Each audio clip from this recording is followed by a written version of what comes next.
Hey, my name is Bullets, and this is my AGDQ 2018 submission.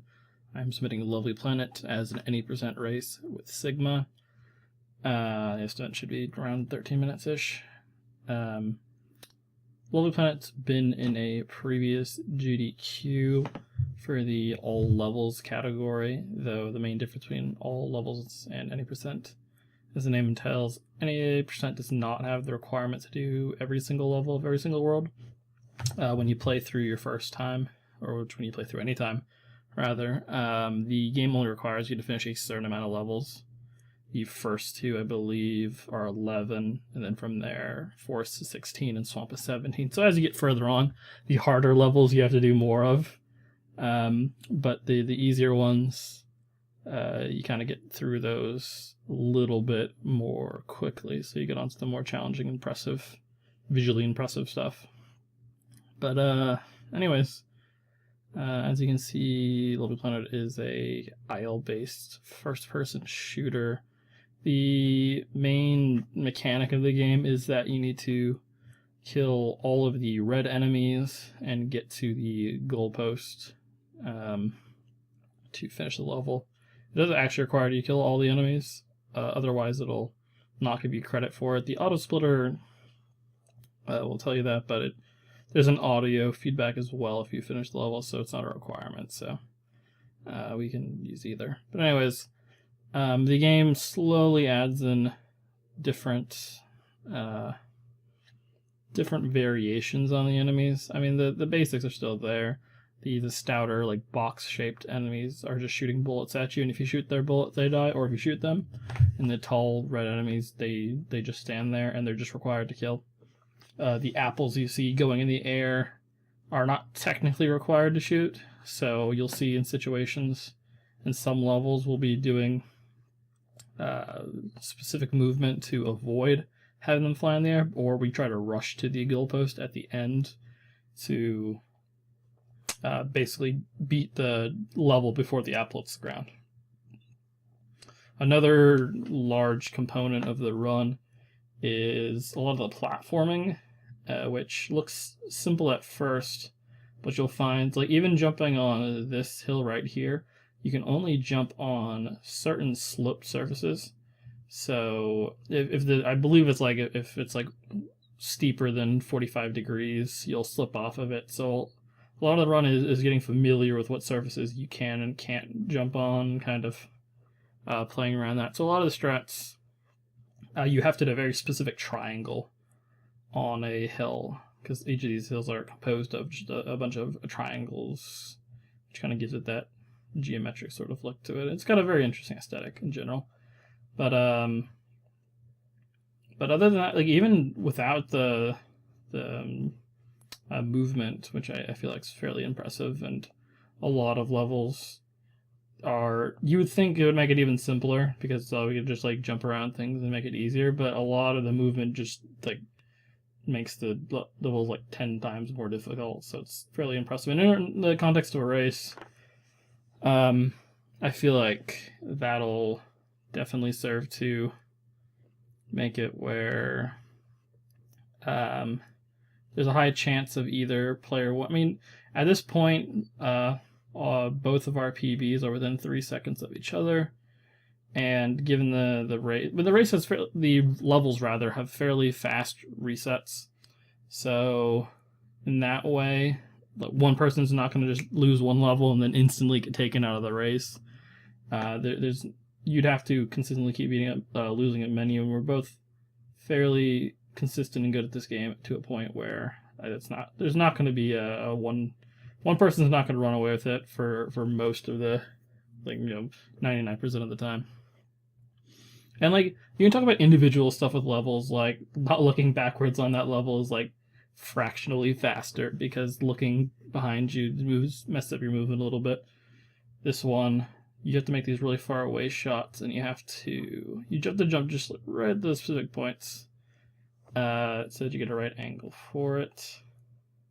This level is a bit strange because you have to jump up, shoot this guy, and then turn around. One thing I didn't explain earlier is, so that, like I was saying before, the enemies have a large, or not large variance, but they start to vary a little bit.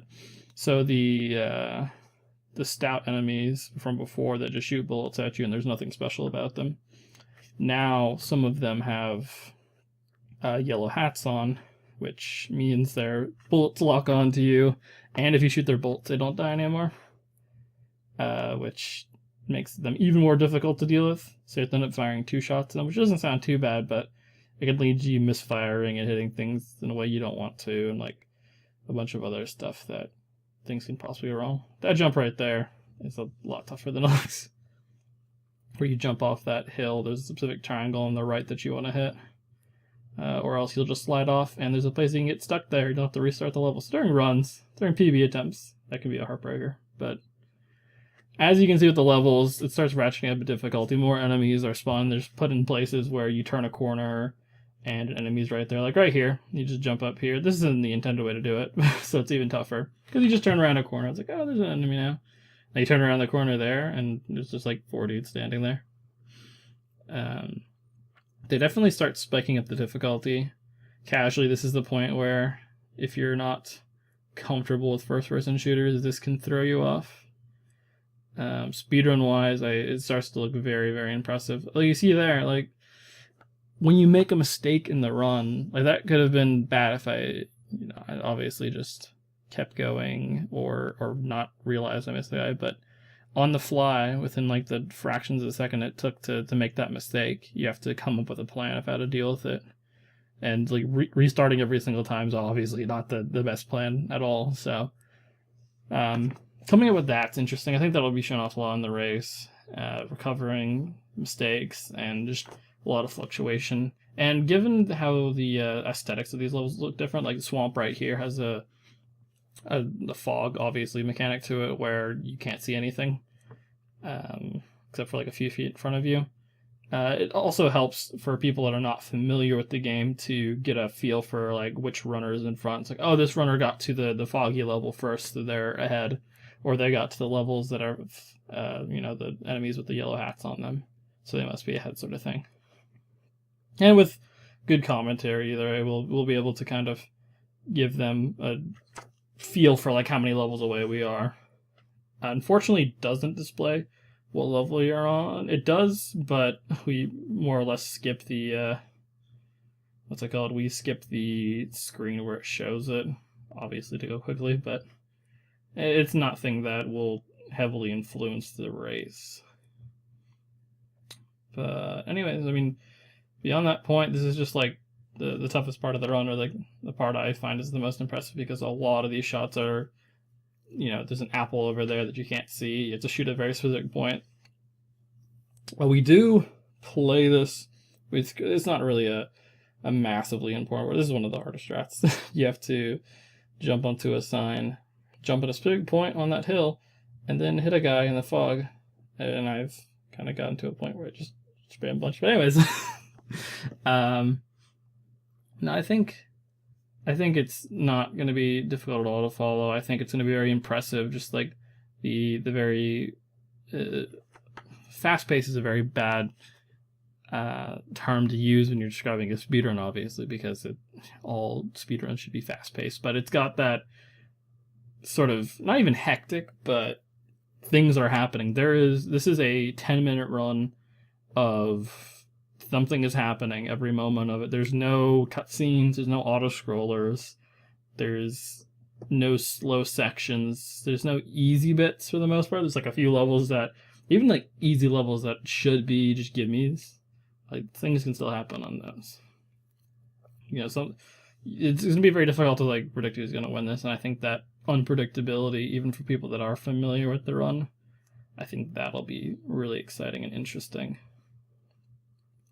But I mean, at that point, there's not too much more to discuss. I think I've pretty much gone over most of the important bits about this run. It's a little bit more condensed than all levels, so it doesn't take up quite as much time. It shows off the fastest levels in the run because it's obviously we've routed it out, so only the fastest levels from all secrets are the ones we end up doing. And I think it's just an impressive game, like regardless of it being a race or just a normal run. I think people will enjoy it. And hopefully we get to show it off at AGDQ, but thank you at least for watching the commentary. And I'm very excited for the event.